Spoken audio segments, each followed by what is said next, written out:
오늘 12장입니다. 12장 기도에 대해서 공부하도록 하겠습니다. 여러분 교재에 224페이지 펴시고요. 기도는 종교를 갖고 있는 사람들이 하는 일상적인 행위입니다. 매우 익숙한 행위이고, 종교를 갖고 있지 않은 사람도 갑자기 큰 다급한 일이 생기면 어느 시인이든 찾아서 나 좀 도와달라고 그렇게 하기도 하죠. 그래서 기도가 굉장히 다양한 방식으로 행해지고 있고, 다른 그 종교를 갖고 있다가 예수님 믿게 된 사람들, 이런 분들이 기도를 오해하는 경우도 있어요. 그래서 성경에서 말하는 기도, 또 예수 그리스도를 믿는 사람들이 하는 기도와 다른 종교의 기도가 같지 않거든요. 차이가 있어요. 그런 부분을 잘 이해할 필요가 있겠습니다. 하나님에 대한 부분도 오해가 있을 수 있듯이 하나님께 하는 기도도 오해가 있을 수 있어요. 그래서 하나님의 계시 말씀인 성경을 통해서 나타난 기도가 무엇인지를 올바로 알고 또 기도할 필요가 있겠습니다. 기도해야 할 이유는 하나님께서 기도를 명령하셨기 때문이에요. 하나님의 명령이 있고 또 성경에 기록된 어떤 이야기나 교훈이 있어요. 근데 명령은 빼박이라고 요즘 말하는데 빼도 박도 못한다. 그러니까 여지가 없는 거예요. 반드시 해야 되는 것이 명령이죠. 기도는 하나님의 명령입니다. 우리 데살로니가전서 5장 17절에 보면 쉬지 말고 기도하라 이렇게 명령하고 있지 않습니까? 물론 바울이 데살로니가 성도들에게 한 말이지만 하나님께서 바울을 통해서 하신 명령이다. 이렇게 우리 이해할 수 있겠습니다. 그럼 왜 명령을 하셨을까요? 기도를. 하나님께서 모든 것을 아시고 모든 것을 주관하고 계시기 때문에 우리가 뭐가 필요한지 아시지 않겠어요? 그리고 주실 수 있죠? 우리가 꼭 구하지 않아도 주실 수 있단 말이에요. 그런데 하나님께서 왜 기도를 명령하실까라고 하는 것입니다. 기도는 어떨 때 하죠? 내가 할 수 있다면 기도하지 않겠죠? 내가 할 수 없는 것을 기도하죠. 그래서 기도한다는 얘기는 나는 할 수 없다라고 하는 것을 인정하는 행위입니다. 그러니까 하나님께서 기도를 명령하셨다는 얘기는 네가 유한한 존재라고 하는 것을 인정해라 라고 하는 얘기죠. 다른 말로 하면. 그래서 우리가 교만하다라는 말을 하잖아요. 교만한 게 뭐예요? 내가 유한한 존재가 아닌 것처럼 행동하는 거, 그렇게 생각하는 거, 내가 뭔가 할 수 있다라고 생각하는 거, 그것이 교만이죠. 그래서 하나님께서 우리에게 너희는 유한한 존재야 라고 하는 것을 너는 기도하라 라고 하는 말로 말씀하셨다. 그렇게 이해해도 좋겠습니다. 그리고 하나님께서는 살아계신 분이고 우리의 필요를 공급하시는 분이고 우리를 살피시는 분이라고 하는 것을 인정하라고 하는 것이죠. 하나님이 살아계심을 우리가 늘 인정하고 있나요? 아니면 까먹을 때가 있죠. 하나님 정말 살아계신가? 하나님 정말 살아계시다면 하지 못할 말과 행동을 할 때가 있잖아요. 그렇죠? 그래서 우리가 기도하라고 하는 명령. 그리고 수식어구가 뭐라고 되어 있냐면 쉬지 말고라고 해요. 쉬지 말고. 그래서 우리 일상의 삶에 늘 우리는 유한한 존재라고 하는 것을 인정하고 하나님이 살아계시고 하나님께서 나에게 필요를 공급하시고 나를 보살피는 분이라고 하는 것을 시시각각 인정해야 된다라고 하는 교훈을 찾을 수가 있습니다. 그리고 또 한 가지는 기도가 그냥 내 하소연하는 그런 측면으로 이해하는 경우가 많은데 일이라고 하는 거죠. 사역이라고 해요. 사역. 우리가 오용하는 그 경우가 많아요. 어떤 단어나 그런 것들을. 근데 사역이라고 하는 것도 오해를 합니다. 그리고 사역자라는 말도 오해를 하는데 오용이죠. 사역자를 저처럼 목회 사역을 하는 사람이나 선교 사역을 하는 사람을 국한해서 쓰는 경우가 있죠. 올바른 표현은 아닙니다. 모든 예수님 믿는 사람들은 사역자입니다. 사역자여야 합니다. 하나님 일을 해야 되잖아요. 일꾼으로 우리를 부르셨기 때문에. 그리고 기도도 또 하나의 사역이 되는 거죠. 우리가 사역하면은 손과 발을 통해서 뭔가 이렇게 행하는 거, 그런 것들 가시적으로 보이는 것에 대해서 사역이라고 하는데, 기도는 원격으로 일하는 거죠. 사도들이 사도행전 6장에 보면 교회가 생겨났고 사도들이 교회 지도자들이었는데 여러 가지 목회 사역을 감당하다 보니까 인원이 갑자기 늘어난 거예요. 갑자기 늘어나서 다 감당할 수 없어서 일꾼들을 7명을 세웁니다. 성령과 지혜가 충만한 이런 일꾼들을 7명을 세우는데, 그들에게 구제하는 일을, 자기들이 미스가 있었던 그런 구제하는 일을 위임합니다. 위임하고 어떤 말을 하냐면, 우리는 기도하는 것, 그리고 말씀 전하는 것에 전무하겠다, 거기에 집중하겠다, 이렇게 얘기를 한 거예요. 그러니까 사도들, 또 즉 교회 지도자들, 요즘에 그 사도들의 후예들이 이제 장로들, 목사들이 된 거죠. 교회 지도자들의 중요한 사역, 중요한 일, 다른 사람에게 위임할 수 없는 중요한 일 중에 하나가 기도였다라고 하는 거죠. 그러니까 기도는 그만큼 중요한 일이라고 하는 거예요. 하나님의 일이고 사역이고, 우리가 기도하면 그 사역을 하는 것이 되는 것입니다.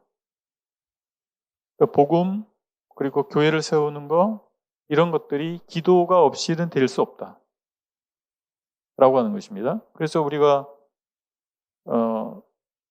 목회자로 세워졌느냐 그렇지 않느냐, 실제 어떤 직임을 맡았느냐 그렇지 않느냐와 상관없이 하나님의 사역자가 될 수 있는 아주 그 간편한, 어떻게 보면 간편한 거죠. 우리 편에서 간편한 건데, 방법이 기도하는 것입니다. 그래서 우리 엊그제 기도회가 있었잖아요. 그래서 많은 기도회 제목들이 있어요. 그런 기도회에 참여해서 그 기도 제목을 놓고 기도할 때 우리는 사역을 하는 것입니다. 그리고 골방에서 그 여러 가지 기도 제목들을 놓고 기도할 수 있죠. 엊그제 제가 타지에 방문을 해서 한 성도 가정에 하룻밤을 잤어요. 좀 재워달라고 해서. 그래서 그 성도 가정의 한 방에 하루 잤는데, 그 방에 서재로 쓰시더라고요. 그 부부의 집인데 형제님 서재가 따로 있고 자매님 서재가 따로 있더라고요. 부러웠어요. 침실이 따로 있고, 이제 자녀들이 다 장성해서 시집장가가고 했기 때문에 두 분만 사시니까 사용하시더라고요. 자매님이 쓰시는 서재에 침대가 있어서 제가 거기서 묵었는데, 그러다 보니 뭐 책꽂이에 책이 꽂혀 있는 것도 보고 책상도 보는데, 책상에 보니까 요일마다 기도의 그 주제, 요일마다 기도의 주제가 이렇게 있어요. 카테고리. 예를 들면 뭐 국가를 위해서, 선교사를 위해서, 뭐 이렇게. 그리고 기도 월부가, 우리도 이제 기도 월부가 있죠. 기도 월부가 거긴 책자처럼 돼 있더라고요. 또 제목이 워낙 많으니까 디테일하게 돼 있더라고요. 거기에 카테고리별로 이렇게 돼 있고, 체크해 놓고 이렇게 하셨더라고요. 그래서 참 기도하시는 자매님이구나, 제가 생각을 했는데, 우리가 많이 바쁘죠. 그런데 기도할 틈이 없을까 생각해 보면 그렇진 않아요. 저부터도 여러 가지 마음이 조급해서 하다 보니 여러 가지 생각도 많이 하고 일도 하는 것 같지만, 정작 기도를 위해서 시간을 구별해 놓지 못할 수도 있어요. 바쁘다 보면. 근데 기도가 하나님의 사역에 참여하는 직접적인 방법이라고 하는 것을 우리가 잊어버리지 말고 함께 참여하면 좋겠습니다. 그리고 기도는 하나님의 능력을 체험하는 통로가 됩니다. 선생님, 거기 지금 카메라에 프레시가 켜져 있어요. 아니, 지금 그 태블릿에 지금 제가 눈이 부십니다. 네. 자, 기도는 하나님의 능력을 체험하는 통로가 돼요. 여기 보면은 의인의 강구는, 야고보서 5장 말씀 인용되어 있는데, 의인의 강구는 역사하는 힘이 큼이니라. 정말 이게 인정이 되세요? 의인의 강구는 역사하는 힘이 정말 큰가요? 우리 신앙생활을 이제 하신 지 얼마 안 되는 분들은 긴가민가 하실 것이고, 신앙생활을 한 10년 이상 하셨는데 여기에 막 아멘 이렇게 아멘이 안 되면 기도를 많이 안 해보신 경우일 수 있어요. 그게 아멘이 저절로 되더라고요. 10년까지도 필요 없어요. 신앙생활 몇 년 이렇게 하다 보면 정말 하나님께서 기도를 세밀히 응답하시고 내가 할 수 없는 어떤 영역에 대해서 하나님께서 역사하시는 그런 것들을 우리가 경험하게 됩니다. 그러다 보면 우리가 용기가 생겨요. 왜 쫄부라는 세속적인 용어를 많이 쓰는데, 쫄부가 뭐예요? 간이 작다, 담이 작다, 뭐 이런 얘기 하죠. 겁이 많은 사람, 걱정이 많고 겁이 많은 사람들을 지칭하는 말이에요. 저는 뭐 어떻게 보이세요? 쫄부처럼 보이세요? 아니면 담대한 사람처럼 보이세요? 예. 뭐 저라고 별 수 있겠습니까? 예. 저도 근심 걱정 많고 겁나고 그런 캐릭터가 있죠. 그런데 하나님께서 삶을 인도하신 것을 경험하다 보니까 지금은 그렇게 겁나지 않더라고요. 옛날에는 훨씬 겁쟁이였던 것 같은데, 왜냐하면 하나님께서 하신다라고 하는 거예요. 앞을 보니까 아무것도 보이지 않아요. 그런데 그런 상황에서 하나님께서 대안을 준비하고 계신 거고, 내가 계획한 것 이상의 아주 디테일한 하나님의 플랜을 갖고 계셨다라고 하는 것, 대안을 갖고 계셨다라고 하는 것을 여러 차례 경험하다 보니까 이제 지금도 똑같은 상황을 만났을 때 옛날에는 불안에 떨었다면 이제 담대하게 되고 평안을 유지하게 되더란 말이죠. 이게 능력 체험이라고 하는 거예요. 능력 체험이라는 것이 어떤 방언을 행하고 병을 보이는 그 자리에서 병이 고쳐지고 그런 것만이 능력이 아닙니다. 하나님께서 당신의 자녀들을, 당신의 백성을 지키시는 분이고 우리의 필요를 아셔서 공급해 주시는 분이라고 하는 것이 경험이 되는 거죠. 이럴 때 우리가 용기 있는 삶을 살고 일관된 삶을 살 수 있어요. 일관된 삶이라는 게 무엇입니까? 두려움 때문에 돌아가지 않는다는 거예요. 두려워서 우리가 타협하고 돌아가는 거예요. 그러니까 두려움이 적어지면 어떻게 되겠어요? 덜 타협하고 덜 돌아가겠죠. 그게 일관성이에요.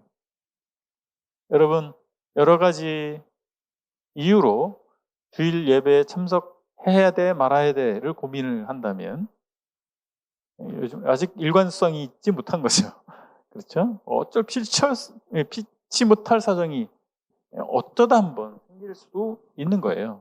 그건 정말 어쩌다 한번 있을 때는 그런 일이라고 할 수 있겠죠. 근데 장기간, 정기적으로 자주 발생한다면 뭐 피치 못할 일이라고 보기는 어렵겠죠. 뭐 어떤 일을 하는 것도 마찬가지예요. 신앙생활 하다가 어떤 일을 맡기도 하지 않습니까? 그런 것들을 기분 좋을 때는 열심히 하는 것 같다가 기분이 그렇지 못할 때는 나몰라라 한다든지 그런 것이 일관성이 없는 거예요. 바로 우리가 하나님의 능력을 체험하면 담대함을 얻고 일관성 있게 될 수 있다라고 하는 것이죠. 그럼 기도를 우리가 그러면 좀 모델이 있으면 따라하기 좋잖아요. 예, 기도의 모델이 나와 있어요. 예수님께서 친히 기도를 가르쳐 주셨습니다. 그것을 교계에서는 주기도문이라고 해서 그 구절을 아예 통째로 외우고 그 외우는 것을 암송해서 하는 것을 기도로 대체하기도 합니다. 대부분 그렇게 많이 하죠. 네, 우리 기독 형제단에서는 그것이 그 의미가 예수님께서 통째로 외워서 암송해서 기도로 대체해라라고 하신 것으로 보지 않습니다. 그도 그럴 것이 기도가 뭐죠? 내 마음을 하나님께 아뢰는 건데 마치 그 다른 이방 종교에서 주문을 외우는 기도문이라는 게 있지 않습니까? 이방 종교에서 기도문이라는 게 있어서 그것을 그냥 똑같이 하는 것으로 한단 말이죠. 주문 외듯이. 과연 성경에서 말하는 기도가 그런 것일까라고 하는 의문을 우리가 갖게 되잖아요. 그래서 예수님의 취지가 똑같이 토시 하나 틀리지 말고 외워서 기도로 해라, 이렇게 해라라고 하는 것이 아니고 이런 스타일로, 이런 방식으로 기도해라 라고 말씀하신 것으로 이해하는 거죠. 마태복음 6장 9절 이하인데 거기 보면 그러므로 너희는 이렇게 기도하라. 이렇게 기도하라. 이것이 똑같이 기도해라. 그건 아니잖아요. 이렇게 기도하라. 하늘에 계신 우리 아버지여 이름이 거룩히 여김을 받으시오며. 다만 우리가 교류 차원에서 우리 형제단에 있는 사람만 만나고 난 신앙생활 앞으로 할 거야 라고 한다면 뭐 우리 입장대로 하면 되죠. 그런데 우리가 직장생활, 사회생활, 뭐 학교 이런 데서 보면 다른 교단분들과 함께 기도하거나 뭔가 연합해서 뭔가를 할 때가 있을 수 있잖아요. 그러면 나는 주기도문, 이른바 이 구절을 암송한 적이 없는데 자, 주기도문을 기도하고 마치겠습니다. 그러면 갑자기 버버버거리지 않겠어요? 그럼 좀 부끄럽죠? 그리고 다른 분들이 볼 때도 아니 교회 생활 오래 한 사람이 주기도문도 몰라? 이렇게 될 수 있잖아요. 그래서 우리 하나님 말씀을 암송하는 건 좋은 거잖아요. 그리고 기도의 샘플을 예수님 제정하셨기 때문에 그것을 잘 외워두고 이해를 할 수 있다면, 그리고 그 취지를 알고 그렇게 기도하려고 노력할 수 있다면 암송하는 게 나쁘지 않습니다. 좋습니다. 그래서 암송해 보세요. 9절 이하에 이른바 주기도문이라고 그렇게 하는데, 자, 그런 첫 번째, 하늘에 계신 우리 아버지 이름이 거룩히 여기심을 받으시오며, 이렇게 기도하라고 하신 이유가 뭐겠어요? 하나님의 이름을 우선 기도하라는 거예요. 하나님의 이름. 하나님께서는 우리가 그분을 인정하느냐 인정하지 않느냐와 상관없이 위대하신 분이죠. 그리고 선하신 분이죠. 그런데 우리가 마땅히, 우리가 그렇게 해야 그렇게 되는 분은 아니지만 마땅히 우리는 하나님을 찬양해야 됩니다. 우리가 하나님의 영광을 조금이라도 내 것으로 삼으려고 하는 것이 가장 큰 잘못이지 않습니까? 에덴 동산의 그 선악과 사건이 그것을 보여주는 거죠. 내가 하나님이 되고자 하는 선택을 한 것이죠. 수없이 우리 삶 가운데서 그 이후로 우리의 조상이 하나님이 스스로 하나님이 되고자 하는 선택을 한 이후로 그러한 죄성을 물려받은 우리는 틈만 나면 내가 하나님이 되고자 하는, 하나님의 영광을 빼앗고자 하는 그런 욕망을 사로잡힐 수 있다라고 하는 거죠. 그래서 우리 마음을 잘 살펴야 됩니다. 그래서 우리 기도에서 정말 하나님을 구하는, 하나님의 영광을 구하는, 하나님의 그분의 이름의 영광을 구하는 그것이 우선되어야 된다라고 하는 그 부분을 말씀해 주신 거죠. 그리고 나라가 임하시오며, 누구의 나라요? 하나님의 나라. 하나님의 나라를 위한 기도입니다. 여기서 뭐 나라가 국토, 국민, 주권 뭐 이렇게 얘기할 수 있잖아요. 나라. 뭐를 나라라고 하세요? 나라를 구성하는 요소인데 여기서는 통치의 초점을, 주권 또는 통치의 초점을 둔다고 할 수 있겠습니다. 하나님의 통치하심, 하나님의 통치가 임하기를 원하는 거죠. 이 기도 나중에 말씀을 드리겠지만 우리가 간구가 맨 앞에 오게 되면 내가 하나님을 좌지우지하려고 하는 기도가 될 수 있어요. 우리 그럴 수 있어요? 하나님 내 맘대로 해주세요. 하나님 너에게는 이게 필요한 거야. 나는 너를 이렇게 사용할 거야. 근데 하나님과 씨름하다가 큰 코 다치는 사람 있잖아요. 야곱. 그게 잘못된 거죠. 하나님을 내가 움직이려고 하는 기도, 정말 잘못된 기도죠. 하나님의 나라를 구하는 거예요. 그분의 통치를 구하는 거예요. 하나님, 저는 이게 좋다고 생각하는데요. 제 소원은 여기 있는데요. 하나님, 제 소원이 맞는지 알려주세요. 나의 원대로 마옵시고 아버지의 원대로 되기를 원하나이다. 예수님의 겟세마네 동산의 기도는 포기의 기도라고 얘기할 수 있습니다. 포기의 기도. 기도하면 뭔가 끈질기게 붙잡고 늘어지는 것처럼 우리가 이해할 수 있는데 예수님의 기도를 보면 포기의 기도예요. 아버지여, 할만하시거든 이 잔을 내게서 옮겨주십시오. 이게 예수님의 소원입니다. 그 소원을 포기한 거예요. 겟세마네에서. 그게 포기의 기도입니다. 그래서 나의 소원은 거기 있지만 결국에는 아버지의 원대로 하기를 바랍니다. 그렇죠? 우리가 이런 기도를 한다면 우리 삶이 훨씬 생산적이 될 겁니다. 훨씬 기쁨이 충만한 삶이 될 수 있어요. 이게 안 되니까 하나님 내가 원하는 대로 다 들어주지 않으시는 거예요. 하나님 지금 이 상황 아시잖아요. 이 상황을 바꿔주세요. 안 바꿔주시는 거예요. 너무 불행한 거죠. 천국 갈 수 있다고 하고 하나님 자녀라고 하고 하는데 삶이 행복하지 않아. 불행해. 왜 그럴까요? 하나님과 씨름하고 있어서 그래요. 그러니까 내 뜻대로 이거 들어줘야 돼. 안 들어주니까 마치 애기들이 그거잖아요. 떼쓰는 애기가 어때요? 앵앵거리고 막 발버둥 치고 엄마랑 싸우는 거예요. 엄마랑. 행복해요? 안 행복합니다. 이 부분이죠. 하나님의 나라가 임하기를. 그분의 통치가 임하기를. 그리고 뜻이 하늘에서 이루어진 것 같이 땅에서도 이루어지죠. 하나님의 뜻이 이루어지기를 기도하는 거예요. 하나님의 뜻은 어디에 나타나 있습니까? 성경에 나타나 있습니다. 그러면 이렇게 기도하는 사람이 하나님의 말씀을 순종 안 할 수 있어요? 하나님의 뜻이 이루어지기를, 하나님의 말씀이 이루어지기를 기도하는 사람이 난 하나님의 말씀대로 안 살 거야. 뭐 내 뜻에 합하면 오케이, 예, 아멘. 근데 하나님의 말씀이 내 뜻과 맞지 않아요. 그러면 아유, 그럼 어떻게 다 순종해? 이렇게 나름대로의 피할 길을 만드는 거예요. 어떻게 다 순종하고 살아? 내가 뭐 예수님도 아니고 어떻게 이렇게 철저하게 살 수 있어? 그렇게 아주 자기 마음대로 피할 길을 만들어내는 거죠. 말씀이 나의 삶을 주장해야 됩니다. 하나님의 뜻이 이루어지기를 원하는 기도라고 한다면 실제 이 기도와 나의 행동이 연결돼 있어야 돼요. 기도와 나의 행동이 다르다면, 나의 행동이 내가 하는 기도 말을 부정한다면 이상한 거 아니에요? 네. 그리고 이제 우리의 필요를 위해서 11절에 오늘 우리에게 일용할 양식을 주시옵고, 야, 이거 기도가 필요할까? 여러분, 먹을 거 없어서 굶는 사람 없잖아요.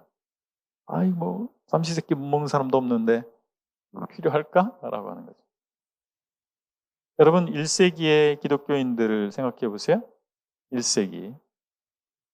여러분, 뭐 1세기까지 안 가도 돼요. 저희 아버지 세대, 아버지도 어렸을 때예요. 저희 아버지가 어렸을 때. 보릿고개가 있었다고. 그런 노래가 있더라고요. 그죠? 트로트에 뭐 보릿고개 뭐 이런 노래가 있던데. 저도 경험을 안 해봤어요. 보릿고개. 그게 이해가 안 되지. 삼시세끼를 못 먹는다고? 굶을 수 있다고? 네. 그럼 1세기는 어땠겠어요? 하루 벌어 하루 먹고 사는 겁니다. 근데 어디 아파가 알아 누웠어요. 그럼 하루 못 보는 거예요. 그러면 하루 벌어 하루 먹는데 하루 못 보니 못 먹는 거예요. 이해하십니까? 너 이런 양식을 위해서 기도하라. 그들에게는 1세기의 그리스도인들에게는 막 와닿는 얘기예요. 정말 피부에 와닿는 얘기. 하나님 제가 감기 몸살 안 걸리게 해주세요. 감기 몸살 걸으면 우리 5 식구가 굶는 거예요. 내가 벌어서 먹고 사니까 하루 벌어서. 지금은 다를까요? 우리가 풍족한 나라에 사니까 당연할까요? 우리가 먹고 마시고 하는 것이 당연한 것처럼 보이잖아요. 근데 이 같은 시대 21세기 2025년에 어느 나라의 어느 사람들은 애가 굶어 죽는 것을 지켜봐야 됩니다. 자기 아이가. 이해하십니까? 흙탕물을 길어서 먹어야 돼요. 가끔 뭐 유튜브 그런 데 나오지 않아요? 흙탕물이에요. 흙탕물. 먹으면 안 돼요. 근데 그거라도 물이 없으면 우리 죽잖아요. 그래서 흙탕물이라도 퍼서 이거 먹으면 애가 문제가 생길 걸 알아요. 근데 그거라도 먹여야 되는 거죠.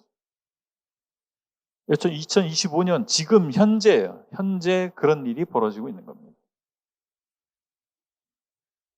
네, 양식의 문제가 아니고요. 물의 문제. 그죠? 양식은 두 번째 문제가 되는 것이죠.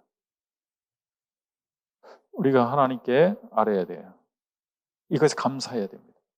그리고 이게 사소해 보이잖아요. 우리에는 양식 문제가 사소하잖아요. 물 한 잔 먹는 거 우리 굉장히 사소한 문제처럼 보이잖아요. 이 사소한 것이라도 우리 하나님께 알아야 됩니다. 뭐 거창한 거, 선교 이것만 우리가 기도해야 된다고 생각하는데 우리 삶에 아주 사소해 보이는 이런 문제를 우리 하나님 앞에 가지고 가야 돼요. 그것도 들으시는 하나님이십니다. 그것도 살피시는 하나님이십니다. 그러니까 주님 우리의 탐욕이 아니라 우리의 필요를 구하라고 하신 거예요. 일용할 양식은 탐욕이 아니잖아요. 양식 없으면 죽잖아요. 필요잖아요. 절실한 필요잖아요. 그렇죠? 탐욕이 아니라 필요를 구하라고 하시는 거예요. 어디까지가 어디 필요고 어디부터가 탐욕일까요? 한국에 2025년 한국에 살고 있는 사람들에게는 이거 고민거리인 거예요. 내가 대형 승용차를 타면 안 되나? 어떠세요? 그건 탐욕인가요? 루이비통 핸드백을 갖고 다니면 될까요? 안 될까요? 제가 루이비통밖에 기억이 안 나요. 제가 그쪽 브랜드를 잘 몰라가지고. 보세요. 나 정도 수입이면 다 하는 거야. 내 주변 사람도 보니까. 한국 사회에서는 그냥 다 하는 거예요. 그리고 할 수 있지. 그것을 누가 비판하겠어요. 그런데 우리가 그리스도인이잖아요. 우리 하나님을 생각하는 사람이고. 그러면 남들 다 하니까, 나 정도 수입을 갖고 있는 사람 다 하니까 턱 하는 게 아니라 고민해 봐야죠. 지금 아세아 극동방송? 지금도 이사장이신지 모르겠는데, 김장원 목사님인가, 이동원 목사님인가. 예. 아무튼 죄송합니다. 이게 헷갈려가지고 이게 녹화도 되는데 큰일 났네. 예. 근데 미국에서 유학하실 때 우리 형제단 장로님의 후원을 받았어요. 그래서 좀 고마워가지고 가난한 유학생, 한국에서 온 별볼이 없는 유학생을 후원해 주시니 얼마나 감사해요. 근데 재력가로 알고 있는 그 장로님을 찾아간 거예요. 방학 때. 고마워서 인사라도 드려야 되겠다. 찾아갔는데 재력가라고 알고 있는데 집안에 들어갔더니 되게 누추한 거예요. 그분이 보길 때. 뭐 가전제품도 되게 옛날 거고 뭐 저게 작동이 될까 싶은 게 있고 그런 거예요. 그래서 이런 감사합니다 인사드리고 내가 아유 장로님 어떻게 재력가로 알고 계신데 아주 오래된 골동품에 준하는 그런 것들을 쓰고 계시네요. 왜 안 바꾸십니까? 여쭤봤대요. 그랬더니 그분이 대답하기를 나도 당장 바꾸고 싶다고. 그런데 우리 주인께서 허락을 안 해주셔가지고 도저히 못 바꾸고 있다고. 이거 좀 허락 좀 해주시지. 왜 이렇게 허락을 안 해주시는지 모르겠다고 답을 하셨다는 거예요. 내가 능력이 있기 때문에 내가 좋은 직업을 내가 얻었고 내가 열심히 수고했기 때문에 나는 이 정도 수입을 얻는 것이 당연하고 이 정도 수입을 얻으면 이 정도 쓸 수 있어 라고 사람들 생각하고 살잖아요. 우리는 어떻죠? 우리의 주님은 누구십니까? 나의 육신과 나의 능력과 나의 지식과 내가 가진 모든 것의 주인은 누구신가요? 내가 아니잖아요. 그렇죠? 그래서 우리가 이런 것을 고민해 봐야 되는 거죠. 그냥 넙죽넙죽 남들이 하던 대로 당연하지. 상식 수준에서 우리가 행동한다면 행동하고 선택한다면 우리는 믿음으로 살 수 없는 겁니다. 그냥 상식 수준에서 사는 거죠. 세상 사람들이 생각하는 그 수준으로 사는 거죠. 우리의 모든 필요는 하나님에게서 오는 것을 인정해야 됩니다. 우리 삶의 모든 것이 하나님께서 허락해 주신 거예요. 지구 거주권 여러분 갖고 계신 거 아세요? 지구 거주권 없으면 못 사는 거예요. 이 지구라는 행성이 아주 독특한 행성입니다. 아주 독특한 행성이에요.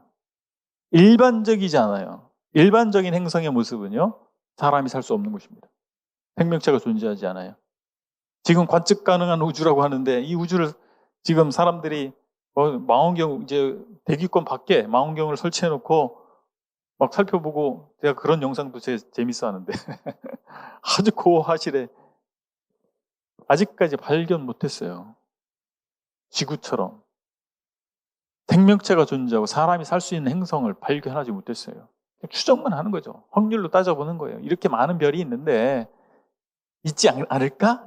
발견 누가 했어요? 없습니다. 아주 독특한 행성입니다. 근데 이 지구가 아니면 여러분 우리가 살 수 있어요? 여러분 살 수 없잖아요.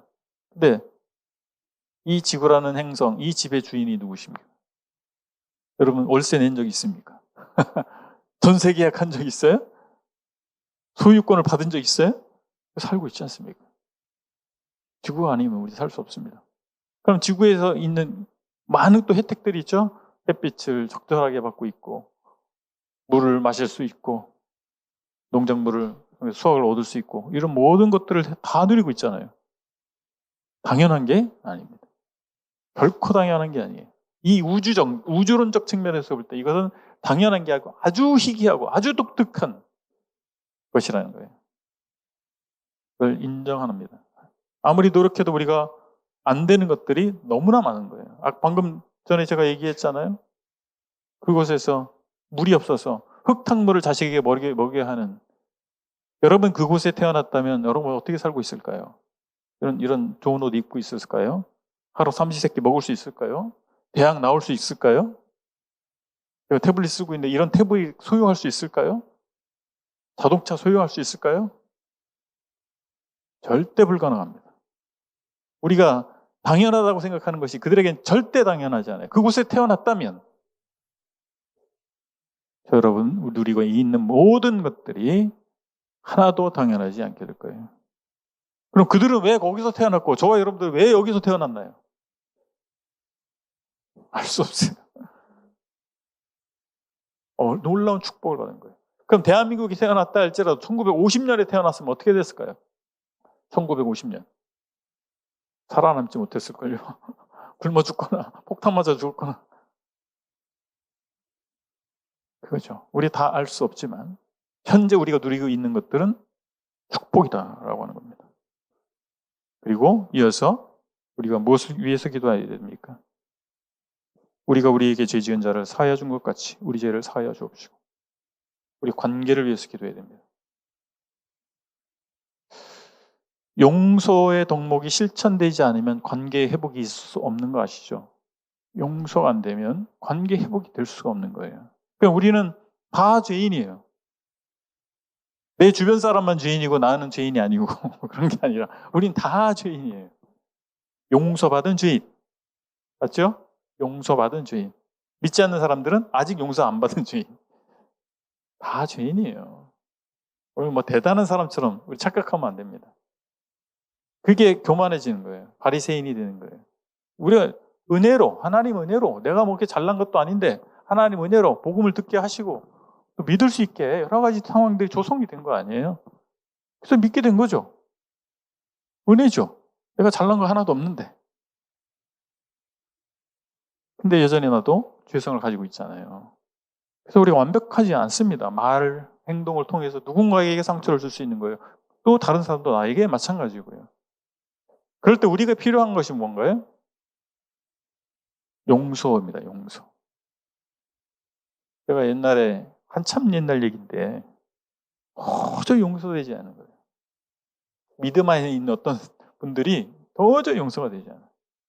그리고 그분들의 선택에 대해서 지금도 제가 잘했다고 생각하지는 않습니다. 도저히 용서가 안 되는 거예요. 마음에 너무 어려워. 생각날 때마다, 그분들이 생각날 때마다 마음에 막 이 큰 돌덩어리가 하나가 있는 느낌이에요. 그래서 굉장히 어려웠어요, 심령이. 근데 어느 날 문득 그런 생각이 들었어요. 주님이 그렇게 말씀하시는 것 같더라고. 주님, 제가 그분들을 용서할 수 있게 해달라고 막 그렇게 기도를 했거든요. 너무 어려우니까 돌덩이를 좀 걷어내려고 용서할 수 있게 해주세요. 기도를 했는데 주님이 그렇게 말씀하시는 것 같더라고요. 네가 용서할 권리가 있다고 생각하냐?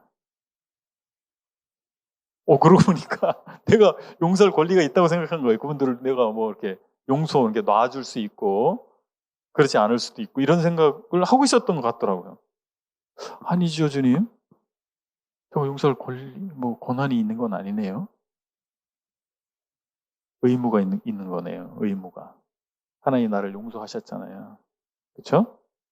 엄청난 탕감을 받았잖아요. 1만 달란트를 탕감받았잖아요. 그럼 100단의 데나리온 아무것도 아니잖아요. 아, 그렇구나. 그래서 그 마음이 딱 먹는 순간 이 돌이 싹 사라지더라고요. 그러니까 무엇이 옳고 그르냐의 문제가 아니에요. 그러니까 옳고 그르냐의 문제를 따지면 용서가 안 돼요. 정오의 문제가 아니고 하나님의 은혜고 하나님의 사랑입니다. 하나님의 은혜와 하나님의 사랑이 나를 감동하면 내 마음이 바뀌는 거예요.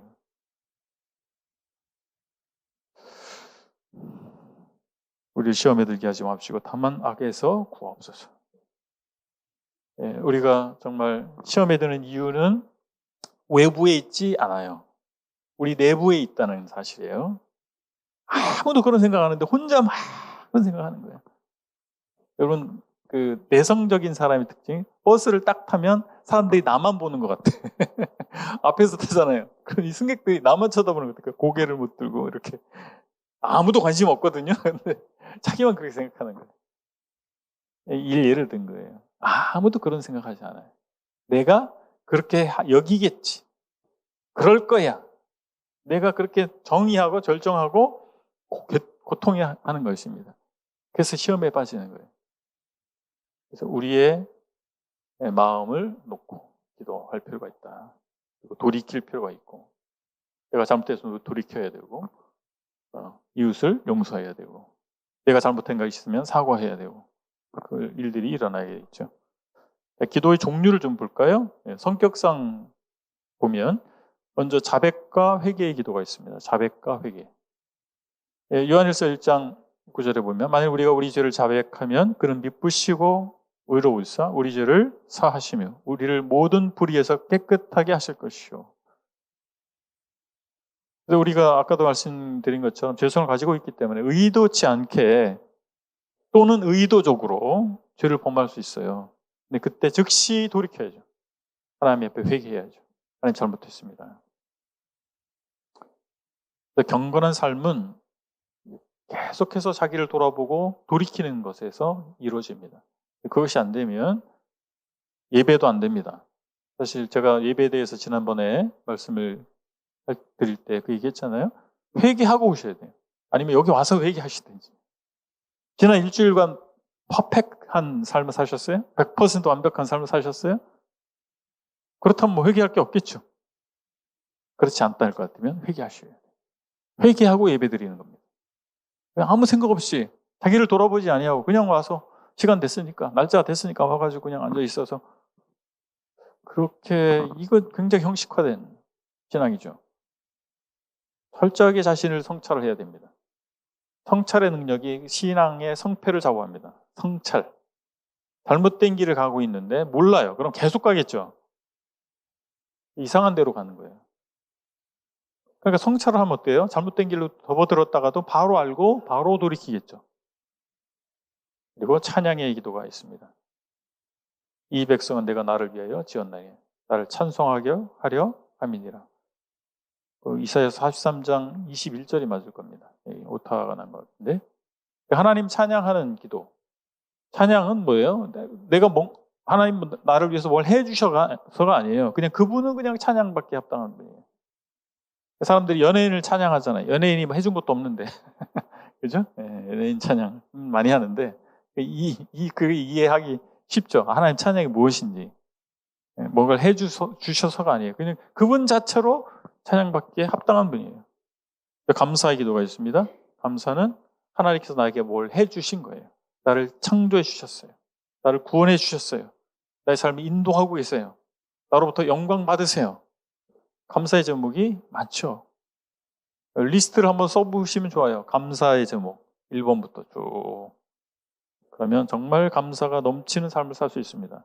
불행한 이유를 쓰기 시작하면 정말 불행한 삶을 살아요. 감사가 넘치는.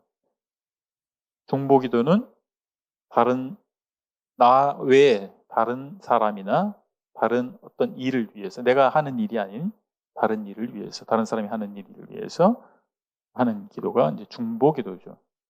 중보기도를 통해서 우리는 선교 사역을 도울 수 있고, 또는 복음 전도 사역을 도울 수 있고, 교회의 말씀 사역을 도울 수가 있고 다양한 방식으로 도울 수가 있고 연약한 성도들을 회복하는데 그 일을 도울 수가 있습니다.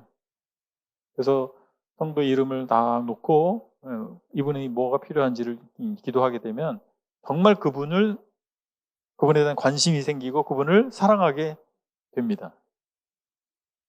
근데 기도를 안 하니까 무관심한 거예요. 우리가 명찰을 찾는 이유가 뭐예요? 서로 이름도 몰라가지고. 이름을 쭉 써가지고 기도를 한번 해보세요. 그러면 잘 알게 됩니다. 나중에 명찰이 필요 없게 될 수도 있어요. 물론 우리가 계속 새로운 분들이 더해지기 때문에 편의상 이렇게 하게 되죠. 간구의 기도는 긴박한 상황에서 절실할 때 간절히 하는 기도예요. 하나님 이거 꼭 해주셔야 됩니다. 하나님 이거 어떻게 해야 됩니까? 사면 초가입니다. 그럴 때 간구할 필요가 있어요. 이것이 이제 성격상 분류하는 간구를 위해서 금식할 수도 있는 것이고 잠을 줄일 수도 있는 것이고 특별한 간구할 때는 특별한 행동이 수반되는 그러니까 마음만 그런 게 아니라 대자로 누워가지고 하나님 도와주세요 이렇게 간구기도라고 하기가 좀 그렇죠. 대자로 이렇게 누워가지고 자세가 또 거기에 마음이 그러다면 우리 자세도 그래야 되지 않겠어요? 금식 기도는 이 간구 기도 중에 하나인데 음식을 안 먹으면 어떻게 돼요? 이게 목숨이 왔다 갔다 하는 문제잖아요. 이게 목숨 걸고 하는 기도가 금식 기도입니다. 정말 죽을 정도로 밥을 안 드시면 안 되고 금식 기도의 원칙이 있어요. 방식이 있어요. 그래서 세 끼를 다 굶는 금식이 있고 한 끼만 굶는 금식도 있고 다양합니다. 근데 그것은 내 마음이 그러하다라고 하는 거죠. 정말 내 마음을 그렇게 다잡기 위한 방식인 거예요. 그리고 규모에 따라서 분류해보면 개인 기도가 있고 합심 기도가 있습니다. 개인 기도는 예수님께서 이 개인 기도 많이 하셨어요. 개인 기도 같은 경우는 우리 기도에 있어서 가장 많은 분량을 차지하는 기도일 겁니다. 아마도. 개인 기도는 형식이든 이게 없어요. 그냥 아무렇게나 하셔도 돼요.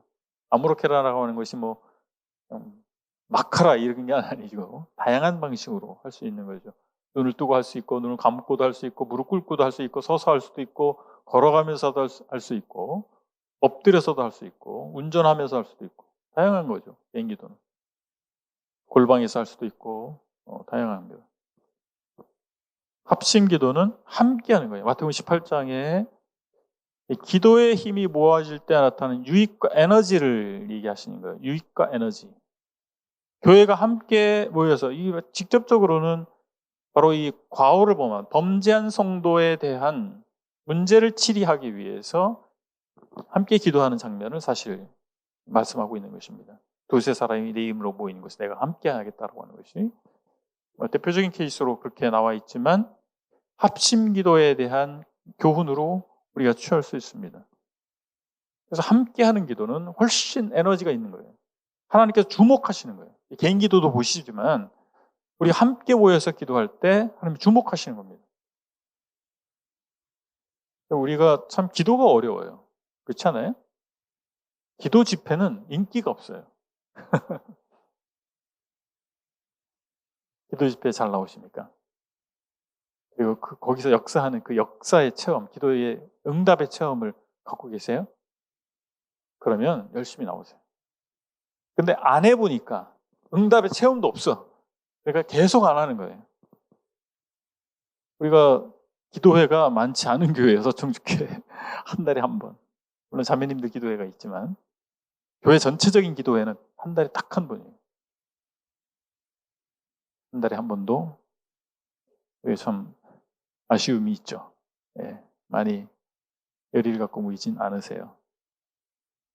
합심 기도는 근데 기도 형태를 할 때 합심 기도를 어떻게 하는 거냐? 대표 기도. 그러니까 한국 형제단에서 하는 기도의 전형이라고 하면 대표 기도입니다. 근데 우리가 좀 다른 방식을 하고 있잖아요. 금요 기도에. 참 안 해보셔서 잘 모르죠. 다른 방식으로 하고 있어요. 그러니까 이 성경에 나타나는 기도의 다양성을 우리는 잘 살펴봐야 되고 우리의 정서, 우리가 그를 늘 해왔던 것에 편안함을 느껴서 계속 그렇게 하려고 하지 마시고, 왜냐하면 매너리즘이라는 게 있어요. 늘 하던 것에는 새로 신선함이 떨어지고 감동이 없어집니다. 네, 그래서 밋밋해지고, 그것을 보완하기 위해서 다양한 방식을 도입할 수 있다는 것입니다. 자, 그래 합심기도 함께 할 때의 원칙이 있어요. 간결하게 하셔야 됩니다. 간결하게. 기도 말을. 대표 기도 만약에 하시면 간결하게 하셔야 돼요. 근데 이게 말 습관이, 평상시에 말 습관이 기도할 때나 말씀을 교제할 때 연결이 되더라고요. 그래서 기도를 잘하려면 평상시 말하는 것도 잘 생각해 보셔야 돼요. 내가 어떻게 말하고 있나? 문장을 딱 끊지 않고 계속 접속사로 연결시키는 식으로 말을 하는 사람들이 있어요. 기도할 때도 그렇게 해요.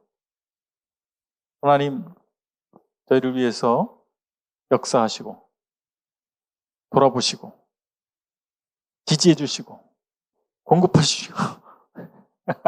아시겠어요? 그러면서, 안 끝났어요, 문장이. 도대체 뭘 하려고 하는 건지. 만연체가 돼요, 만연체. 쫙 길어지는 거예요. 우리말은요, 끝까지 들어봐야 답을 알 수 있는 말이에요. 문장 구조가 그래요. 왜요? 결론이 뒤에 나오잖아요. 그러니까 뭐 하면 도대체가 뭔지 몰라. 오히려 영어 그 말이 알아듣기가 더 쉬운 말이에요. 결론이 앞에 나왔어. 예. 주어, 동사잖아요. 동사가 수로잖아요. 수로가 주어 다음에 딱 바로 수로가 나와버렸어요. 그래서 결론이 나온 거예요. 우리말은 수로가 맨 끝에 나오잖아요. 그러니까 길어질수록 못 알아듣는 말이 되는 거예요. 그러니까 기도할 때 딱딱 문장을 끊어야 됩니다. 그러니까 평상시에 그러면 개인 기도할 때도 그렇게 하려고 하세요. 말할 때도 좋은 말. 우리 그리스도인들은 말을 많이 하잖아요. 교제를 하든 복음을 전하든. 그래서 하나님 말하는 지혜를 주세요 하고 본인이 노력하셔야 돼요. 그래서 말을 지혜롭게 하는 방법. 그래서 문장을 끊으세요. 네. 적절한 단어를, 그러니까 한 가지 의미를 전달하기 위해서 너무 많은 단어를 쓰면 의도와 다르게 못 알아듣는 거예요. 흩어지는 거예요. 분산된다. 정확한 단어를 하나를 딱 선택하면 거기서 끝나는 게 좋다. 뭐 이렇게 하면 좀 설교 세미나를 들으셔야 됩니다. 자, 형태상 분류 보면 골방기도, 철야기도, 산상기도, 새벽기도, 금식기도, 통성기도. 우리가 통성기도를 유도를 하고 있으나 아주 새가 조잘조잘조잘하듯이 통성만 되기도 하는데, 어쨌든 뭐 사운드의 크기는 중요하지 않습니다. 내가 하는 기도, 기도 응답은, 시간이 벌써 그렇게 많이 갔지만 해서 마치겠습니다. 마지막까지. 기도 응답인데 응답을 위한 조건이 있어요. 첫 번째, 하나님 뜻에 합한 기도해야 돼요. 누구를 저주하는 기도를 하나님 들으실까요? 하나님 뜻은 그거야 아니죠? 직장 상사, 그렇게 얄미운 직장 상사 있어요. 나를 괴롭히는, 저 사람만 없으면 직장 생활 잘하겠는데 다리 몽둥이를 부러뜨려 주세요, 하나님. 차가 빵꾸가 나게 해주세요. 뭐 그렇게 기도하면 들어주시겠어요? 예. 하나님 뜻에 합당하게. 그리고 종욕으로 쓰려고 하면 들어주시지 않습니다. 우리가 아까도 말씀드렸죠. 어디까지가 필요고 어디부터가 탐욕이냐. 그죠? 우리가 알 수 없죠. 왜? 하나님 평가하시는 거예요. 나는 필요하다고 생각해서 기도했는데 하나님 보시기엔 너 그 욕심이야. 그럼 안 들어주시겠죠? 또한 믿음의 기도입니다. 우리는 기도말이 유창하면 좋은 기도라고 생각해요. 기도는 누구에게 하는 거예요? 하나님께 하는 거예요. 믿음으로 하는 기도냐? 그냥 인사치레로 하는 말이냐? 아니면 정말 진심으로 하는 말이냐? 사람도 그걸 중요시 여기지 않습니까? 이거 말은 아주 번지르르하게 하는데 저 사람이 나를 안 좋아하는 거 알고 있어. 그러면 아이고, 말은 청산유수야, 이런 말을 하잖아요. 우리가 뭐 하나님께 말 얘기하는데 믿음이 하나도 없이 하는 걸 하나님 아시죠? 기도 응답은 다양한 형태가 있어요. 첫 번째, 무응답. 그렇게 간절히 기도했는데 응답이 없어요. 안 주세요. 그 말은 뭐예요? 난 안 줄 거야 라고는 의사 표현입니다. 너에게 필요 없어. 난 안 줄 거야. 이게 무응답이에요. 응답 받은 거 아니에요. 그렇죠? 내가 기도한 거를 주셔야 응답이 아닙니다. 그것만 기도 응답이라고 생각하면 내가 하나님인 거예요. 하나님은 램프의 요정이고 램프 요정 무질르면 램프 요정이 나타나가 그죠? 나타나가죠. 주인님 뭘 해드릴까요? 저거 갖고 와. 하나님 램프 요정이 아니란 말이에요. 내 뜻을 이루는 도구가 아니라는 거죠. 무응답도 응답입니다. 지연된 응답, 바로 응답해 주지 않아요? 난 바로 필요해서 기도했는데 10년 후에 들어주시네? 너무 길지 않아요? 아주 정확한 때가 있는 거예요. 천하범사에 때가 있어요. 그때를 우리가 잘 알 수 있어요? 모를 수 있는 거죠. 하나님 아시죠? 전지하신 분이에요. 나에게 정말 정확한 때가 언제인지를 아시는 거예요. 그때 주시기도 하신다. 즉시 응답하기도 하시죠. 바로 들어주시기도 하시고. 다른 걸 주세요. 이걸 구했는데 다른 걸 주시는 거예요. 너에게는 그게 필요한 게 아니라 이게 필요해 라고 하는 거죠. 그래서 하나님께서 어떤 식으로 응답하시는지를 민감하게 관찰하셔야 돼요. 그래서 시간 로스하지 않는 거예요. 열정, 에너지를 하나님과 씨름하는 데 보내지 않게 되는 것입니다. 그러니까 우리가 다양한 측면이, 응답의 다양한 측면을 생각해 보셔야 돼요. 지연된 응답, 즉시 응답, 무응답, 다른 것으로 응답. 어떻게 응답하고 계신지를 보셔야 돼요. 기도를 쉬운 게 아닌데 기도만큼 놀라운 축복도 없다라고 하는 거예요. 그래서 이 기도의 축복을 누리시는 여러분 되시기 바랍니다.